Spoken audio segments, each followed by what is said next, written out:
გამარჯობა, მადლობა მოწვევისთვის. მე ისტორიკოსი დიდი ხანია აღარ ვარ, კი განათლების ბატონო. სპეციალისტი ვარ. კი ბატონო, და ბოლოს გიხდით. როგორც განათლების სპეციალისტი, როცა უყურებ ამ პროცესს, ჩანს პრინციპში ის, რასაც აკეთებს ყველა ავტორიტარული რეჟიმი, მაგრამ ჩვენთან უბრალოდ აი მიზნები რომ გავიაზროთ რა აქვს, არის სამი რეალურად, რაც თვითონ თქვენს ანუ რასაც დიდი მარჩიელობა არ ჭირდება. პირველი რაც ირაკლი გოგახიძემ თქვა 1 წლის წინ არის ის, რომ მისი აზრით უნივერსიტეტებში არიან დაბალი კვალიფიკაციის მქონე პროფესორები, რომლებიც არიან პოლიტიკურად მიკერძოებულები და აი ამათგან უნდა გაიწმინდოს უნივერსიტეტი. მეორე რაც თქვა არის ის, რომ უნდა გაიყიდოს შენობები, რომელიც უნივერსიტეტებს აქვს და მესამე რაც თქვა არის ის, რომ 30,000 ახალგაზრდა უნდა წავიდეს და ისწავლოს ქუთაისში. აი ამ სამი მიზნის მისაღწევად არის ყველაფერი ის მოწყობილი, რაც ხდება განათლების სფეროში, უმაღლესი განათლების სფეროში. იქნება ეს უნივერსიტეტების გაერთიანება, იქნება ეს პროგრამების შემცირება, კვოტების შემცირება, სტუდენტების შემცირება.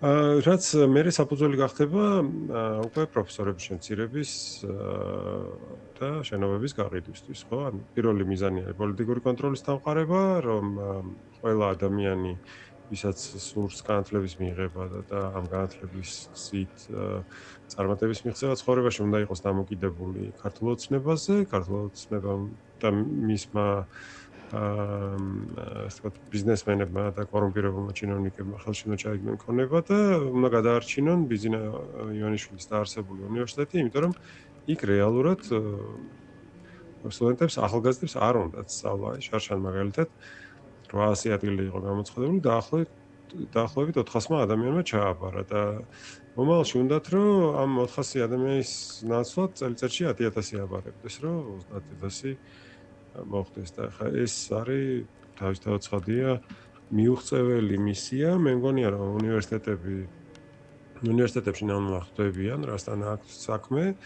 აი მაგალითად სანამ გაერთიანება დაიწყებოდა თუ გაუქმება ტექნიკური უნივერსიტეტის მანამდე დაახლოებით იგივე მიწერეს სამხატვრო აკადემიას, ახლა იქ არ ეწერა პირდაპირ რომ გაგაუქმებთ, მაგრამ იქ ეწერა ის რომ 400 ადამიანის ნაცვლად მოგიწევთ 80 ადამიანის მიღება შემდეგ წელს, რაც რეალურად იმას ნიშნავს, რომ 3 წელიწადში გაუქმდება ეს უნივერსიტეტი, იმიტომ რომ სულ რაღაც 200 სტუდენტი ეყოლება, 240.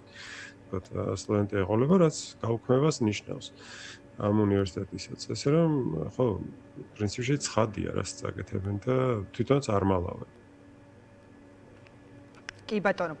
და ბატონ სიმონ, რა რესურსი არსებობს რეალურად ეხლა აი ამ პროცესის, არ ვიცი, გადავადების თუ შეჩერების? ჩვენ ხედავთ, ხო, მართლაც პირდაპირ მნიშვნელობით იბრძვიან აკადემიური სფეროს წარმომადგენლები, არ ვიცი, პროფესორები, ლექტორები, სტუდენტები, მაგრამ აი რაღაცნაირად ხელისუფლება მაინც თავის დღის წესრიგს მიყვება და ამას ხელს უწყობს, აქვე ვიტყოდი, რექტორების დამოკიდებულებაც, ხო, ეს იქნება ტექნიკური უნივერსიტეტის თუ თესეუსი, რომლებიც ყველანაირად ცდილობენ, რომ აი სტუდენტების და პროფესორების წინაშე გაამართლონ ხელისუფლების ეს ინიციატივა და ასევე უფრო ცლად მინდა ვისაუბროთ, რა პრობლემებს მოიტანს ეს, რა პრობლემებს შეუქმნის ერთი მხრივ სტუდენტებს, რომლებიც უკვე სწავლობენ, მაგალითად ტექნიკურ უნივერსიტეტში და აბიტურიენტებს, რაც ყველაზე მთავარია, ხო, ბატონ სიმონ, რომელმაც არჩევანი უნდა გააკეთონ, უკვე გაკეთებული უნდა გქონდეთ არჩევანი და უნდა იცოდნენ მათ კონკრეტულად სად, რომელ უნივერსიტეტში, რომელ ფაკულტეტზე აბარებენ, აი მათ რამდენად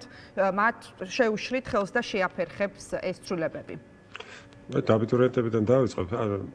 ჩვეულებრივ ცნობილი იყო ხოლმე რაღაც ნოემბერში, თუ რომელ უნივერსიტეტში რა რაოდენობის სტუდენტებს იღებდნენ და ეხლა უკვე თებერვალია და ჯერ არ იციან აბიტურიენტება, საერთოდ შეიძლება რომ ჩააბარონ, რამდენი ადგილია, რა გამოცდები იქნება და მე მგონია რომ ეს უპასუხისმგებლობა არის დიდი პრობლემა, ხო? ანუ მთავრობის უპასუხისმგებლობა, რომ აი ესე ბოლო წუთას უნდა მიიღონ ეს გადაწყვეტილება და თუ რაც ინფორმაცია და გადაწყვეტონ სად სწავლენ.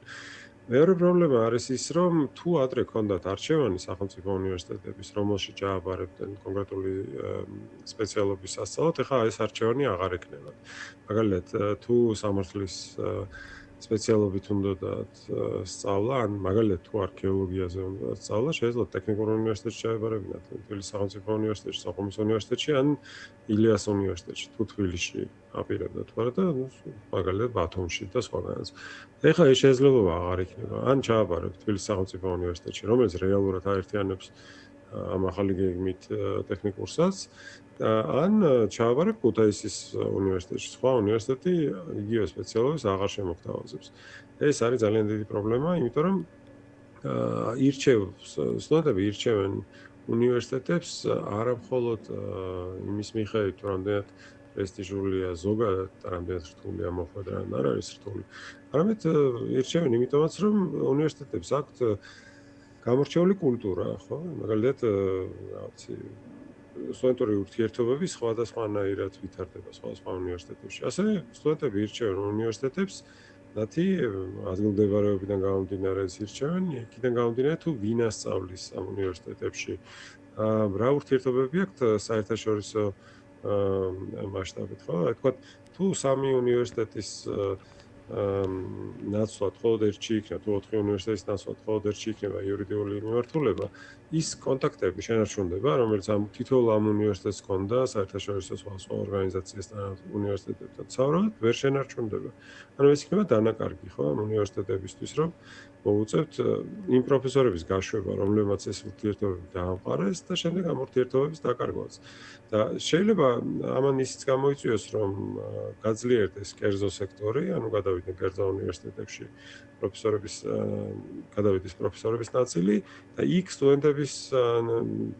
სტუდენტებისთვის უფრო პრობლემური იქნება გადასვლა, იმიტომ რომ სახელმწიფომ აკრძალა ფულის გამოყენებას, ანუ საჯარო ფინანსების გამოყენება კერძო უნივერსიტეტებში, ანუ იქ გრანტი აღარ ექნება სტუდენტებს. ისე რომ ძალიან ბევრი პრობლემა იქნება. ან საზოგადოებისთვის იქნება პრობლემა და არა მხოლოდ აბიტურიენტებისთვის და სტუდენტებისთვის, იმიტომ რომ საზოგადოებაში რაც უფრო მეტი განათლებული ადამიანია და რაც უფრო მეტი წელი აქვს მასწავლი, მით უფრო სწრაფად ვითარდება მაგალითად ეკონომიკა და ჩვენი ხელისუფლება ამბობს, რომ 4 წლის ნაცვლად 3 წელი უნდა იყოს განათლება. ანუ მაშინ თავიდანვე აზიანებენ. სულ რო თავიდანვე, სულ რო არ გააერთიანონ არც ერთი უნივერსიტეტი ან არ გააუქმონ არც ერთი მიმართულება არც ერთ უნივერსიტეტში, თავისთავად ეს არის უკვე პრობლემა და როცა კითხვა ისმის, რა უნდა გააკეთონ უნივერსიტეტებმა, არ აქვს მნიშვნელობა რექტორი რას ფიქრობს და რას არ ფიქრობს, რექტორები იძულებულები არიან ყოველთვის, რომ მოусმინონ პროფესორებს და სტუდენტებს, იმიტომ რომ ისინი მათ წარმოადგენენ და არა ხელისუფლებას, რაც არ უნდა ხელისუფლების დანიშნულები იყვნენ. და აქედან გამომდინარე, თუ პროფესორები უარს იტყვიან მაგალითად პროგრამების გაფუჭებაზე, კოდების შემცირებაზე, უკანონო კონკურსებში მონაწილეობაზე და მათ გამართვაზე, შეეწინააღმდეგებიან ტერიტორიების გასხვისებას, გაერთიანებებს და ასე შემდეგ, შეუძლებელია რომ ეს რეფორმები გატარდეს საერთოდ, იმიტომ რომ თუ პროფესორი უარს ამბობს პროგრამის გაფუჭებაზე, მაშინ ესე გარედან ვერავინ ვერ გაუფუჭებს მას ამ პროგრამას. ან თვითონ თუ არ გადააკეთა სამწლიანზე, გარედან ვერავინ ვერ გადაუკეთებს ამ პროგრამებს სამწლიან პროგრამებად. კი ბატონო. და ასე მე პირველ კითხვაშიც ვახსენებ ბატონ სიმონ, მაგრამ აი ცალკეც მინდა გკითხოთ ნინო წილოსანის კომენტარზე, აი როგორ უნდა გაიგოს, არ ვიცი, აი ტექნიკური უნივერსიტეტის სტუდენტი რომ ხარ, ეხლა მოქმედი და აი რომ მოისმენ ხელისუფლების წარმომადგენელი რომ გეუბნება რომ ცით რა, აი შენ უფრო უნდა გიხაროდეს ეხლა ეს გადაწყვეტილება, იმიტომ რომ TSO-ს დიპლომს აიღებ და არა ტექნიკური უნივერსიტეტის, აი რა დამოკიდებულება იკითხება რეალურად მის ამ კომენტარში? მე რო ვიყო ტექნიკური უნივერსიტეტის პროფესორი და სტუდენტი, ვიფიქრებდი, რომ ესე იგი მას არანაირი ინფორმაცია არ აქვს იმ საკითხზე, რაზეც საუბრობს, ხო? იმიტომ რომ შეიძლება სულაც არ ითვლებოდეს პრესტიჟულად ზოგიერთ მიმართულებაში, თქო თბილისის სახელმწიფო უნივერსიტეტის დიპლომი, ხო? მაგალითად, რა ვიცი, სამოქალაქო ინჟინერიაში თბილისის სახელმწიფო უნივერსიტეტს არანაირი პრესტიჟი არ აქვს და ხა რატომ უნდა გაუხარდეს სამოქალაქო ინჟინერიის მიმართულებით ასე ვინც სწავლობს ის რომ თბილისის სახელმწიფო უნივერსიტეტის დიპლომი ექნება, არ ვიცი. მაშინ როცა თქვა ტექნიკურ უნივერსიტეტს აქვს ხო რაღაც გარკვეული ისტორია და პრესტიჟი. უკვე ამ მიმართულებთან მაგალითად რა ვიცი არის უამრავი თქვა ბიოქიმიის მიმართულებით შეიძლება მიღებული კონდეს ტექნიკურ უნივერსიტეტს საერთაშორისო აკრედიტაცია და თბილისის სახელმწიფო უნივერსიტეტს არა და რატომ უნდა გავუხარდეს ადამიანს, რომ ახლა თბილისის სახელმწიფო უნივერსიტეტში გააგრძელებს სწავლას, როდესაც აკრედიტაცია ამ უნივერსიტეტისთვის არავის არ მიანიჭებია, ხო, ამ კონკრეტული პროგრამის, იქ სხვა პროგრამა შეიძლება იყოს კიდე. ასე რომ ესეთი მარტივი საკითხი არ არის და მე რა ვიცი, მგონია რომ როცა ვერ ერკვევი რაღაც საკითხში, არც უნდა ისაუბრო, ხო, ახლა თუ პოლიტიკოს გეკითხებიან, რა ვიცი, ახლა მე რომ მკითხონ ვიღაცა, რა ვიცი, შეუძლია თუ არა საქართველოს ააშენოს ვირტუალური რეაქტორი, მე ჭმოთ ვიქნებოდი, იმიტომ რომ ამ სფეროში არაფერი არ მესმის. კი ბატონო და რაც შეეხება იმ ნაწილსაც ბატონ სიმონ პრინციპში აი როდესაც გუშინ გაავრცელა სხვათა შორის მიქანაძემ განათლების მინისტრმა რაღაც 4 წუთნახევრიანი ვიდეო სადაც თითქოს განმარტავდა აი ამ გადაწყვეტილების მიზანს ახსენა რომ რაღაცა იმ პრინციპს მიუყვებით თუ ერთი ქალაქი ერთი ფაკულტეტი სიმართლე გითხრა, არ ვიცი, მეც როგორც ამ შემთხვევაში მედიის წარმომადგენელი, ცოტა ვერ გავიგე რა იგულისხმება რეალურად აი ამ ინიციატივაში, ანუ რა უნდა გავიგოთ და თქვენ თუ გაიგეთ რამე რას ნიშნავს ეს ცოტა სხვა ტიპის რეფორმებსაც რომ შევეხოთ, რომელიც დაგვიანოსეს, ან თუნდაც უკვე განახორციელეს იგივე აბიტურიენტებს, როდესაც შეუმცირეს ესე ვთქვათ არჩევანი, ხო, ფაქტობრივად შეუზღუდეს უნივერსიტეტებთან მიმართებით, ну აღარაფერს აღარ ვამბობ იქ სკოლის მიმართულებით, რომ მე-12 კლასი ნებაყოფლობითი დატოვეს და ასე შემდეგ. აი ეს ერთი ქალაქი, ერთი ფაკულტეტის პრინციპი თუ გაიგეთ, თქვენ რა არის? ერთი ქალაქი, ერთი ფაკულტეტი ზუსტად ის არის, რაც მე ლაპარაკობდი, რომ აი მაგალითად იურიდიული თუ 4 სხვა უნივერსიტეტში იყო თბილისში, სახელმწიფო უნივერსიტეტებში, მხოლოდ ერთში შეიძლება რომ იყოს. რომ იურიდიული ფაკულტეტი ან პროგრამა შეიძლება იყოს მხოლოდ ერთ სახელმწიფო უნივერსიტეტში, კონკრეტულ ქალაქში. ან თბილისში რამდენიმეში ვერ იქნება. მაგალითად, რა ვიცი, ფილოლოგია შეიძლება იყოს მხოლოდ ერთ უნივერსიტეტში და ვერ იქნება მეორეში. ან არქიტექტურა შეიძლება იყოს ერთ უნივერსიტეტში და მეორეში და ამის განსახორციელებლად უწევთ გაუქმება სხვა უნივერსიტეტებში პარალელური ფაკულტეტების და მიმართულებების და პროგრამების. აი მაგალითად სამხატვრო აკადემიაში რაღაც სამუშაო დოკუმენტები გაუგზავნეს და იქ ამ დოკუმენტებში ეწერა რომ აღარ ექნებათ არქიტექტურა, დიზაინი, მედია და ექნება ტექნოლოგიურ სკოლას. ხაშურის ეს რამდენიმე კვირის წინ უკვე ამ დოკუმენტში ეწერა რომ ტექნოლოგიების სკოლა იარსებებს, რაც მე თურმე წინაღამის გაიგეს რექტორებმა. ანუ ეკონომიკის სამინისტროში ვინც მუშაობდა ამ საკითხებზე, იმან უკვე რამდენიმე კვირის წინ იცოდა რომ ეს ტექნიკური უნივერსიტეტი აღარ იარსებებდა და მის მაგივრად იარსებებდა ტექნოლოგიების სკოლა. ანუ ეგ პრინციპი არის საჭირო ამ ხელისუფლებისთვის იმისთვის რომ შეეცადონ რომ შეზღუდონ ადგილები კონკრეტულ მიმართულებებზე და გადაამისამართონ ახალგაზრდები ან ქუთაისში, ქუთაისის საერთაშორისო უნივერსიტეტში, სადაც ხალხს არ უნდა ჭაბარება, ან გაუშვან იაპ მუშახელად, როგორც თვითონ თქვეს, ხო? აი მაგალითად გიავალსკი ამბობდა, რომ ჩვენო შუშის მბერავები გჭირდება და არა განათლებული ადამიანები. ახლა შუშის მბერავი თუ გინდა რომ გახდეს ადამიანი, უნდა აიძულო რომ გახდეს და აიძულებ მაშინ, როცა სხვა შესაძლებლობებს ჩაუკეტავ. და სწორედ ეს არის ამ ხელისუფლების მიზანი, რომ ჩაუკეტოს შესაძლებლობა ახალგაზრდებს, რომ ისინი ცოდნაზე დაფუძნებულ სამუშაოს და დაეწაფონ უმაღლესი დამთავრების საფუძველზე, რომ იყვნენ თავისუფლები, კონდეთ მაღალი შემოსავლები, ამ შესაძლებლობების ჩაკეტვის შემდეგ იძულებულებს გახდიან, რომ ან შუშის მბერავები გახდნენ, ან პოლიციაში იმსახურონ, ან რა ვიცი, ჯარში და ასე შემდეგ, სადაც მათი კონტროლი უფრო მარტივი იქნება.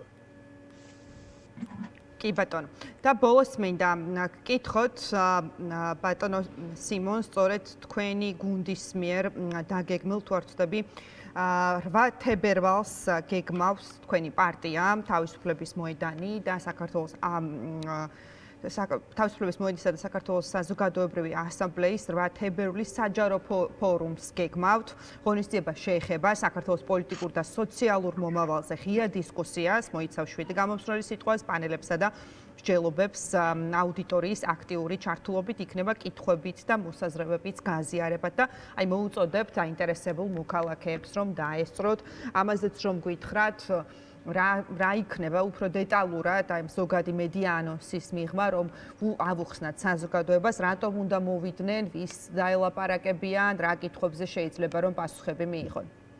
საზოგადოებისთვის უკვე ცხადია, რომ ქართული ოცნება სამუდამოდ ვერ იქნება, ხო? ეს შეუძლებელია ზოგადად და საზოგადოებისთვის ასევე ცხადია, რომ მნიშვნელოვანია, რომ მოხდეს ეს ცვლილება პოლიტიკური, რომ წავიდეს ქართული ოცნება და მოვიდეს სხვა ხალხი, რომელიც გადაიბარებს ხელისუფლებას, მაგრამ აი რისთვის უნდა გადაიბაროს ეს ხელისუფლება, რა უნდა იყოს მიზანი, როგორც საქართველოს გულისთვის ღირს შრომა და ბრძოლა, აი ამაზე იქნება დისკუსია. ანუ დისკუსია იქნება არა იმის შესახებ, რა არ მოგწონს, არამედ იმის შესახებ, რას გვინდა რომ მივახციოთ. იმითი რომ პოლიტიკური ცვლილება მოხდეს საქართველოში. ეს მე მგონია რომ მნიშვნელოვანია არა მხოლოდ იმისთვის, რომ ვიცოდეთ რისთვის ვიბრძვით სინამდვილეში, ხო? ანუ როგორ გამოიყურება საქართველოს 10 წლის შემდეგ, 20 წლის შემდეგ. არამედ იმისთვისაც, რომ თავისთავად ეს გახდეს მამოტივირებელი ადამიანებისთვის, რომ იზრუნონ იმაზე, რომ ცვლილება მოხდეს საქართველოში და ასევე ძალიან მნიშვნელოვანია, მე მგონია ზოგადად შეთანხმება, ხო, საზოგადოებაში ისეთ საკითხებზე, რაც მერე გახდება პოლიტიკური კლასისთვის, პოლიტიკური ჯგუფებისთვის, პარტიებისთვის გახდება დაკვეთა. ანუ ეხლა გვაქვს რაღაც არანორმალური სიტუაცია, როდესაც მართველი პარტია უკვეთავს საზოგადოებას თამაშის წესებს და აიძულებს, რომ იცხოვროს ისე, როგორც ამ პარტიას სურს და დემოკრატიულ სამყაროში პირიქით არის, ხო? ანუ საზოგადოებამ უნდა გააჩინოს დაკვეთა და პოლიტიკური ჯგუფები ამ დაკვეთას უნდა ასრულებდეს და აი ამ დაკვეთის შექმნისთვის არის მნიშვნელოვანი ასეთ შეკრების გამართვა. კი ბატონო, გასაგებია. დიდი მადლობა, ძალიან დიდი მადლობა ბატონ სიმონ იმისთვის, რომ დაგვითმეთ დრო და მიიღეთ გადაცემაში მონაწილეობა. სიმონ ჯანაშია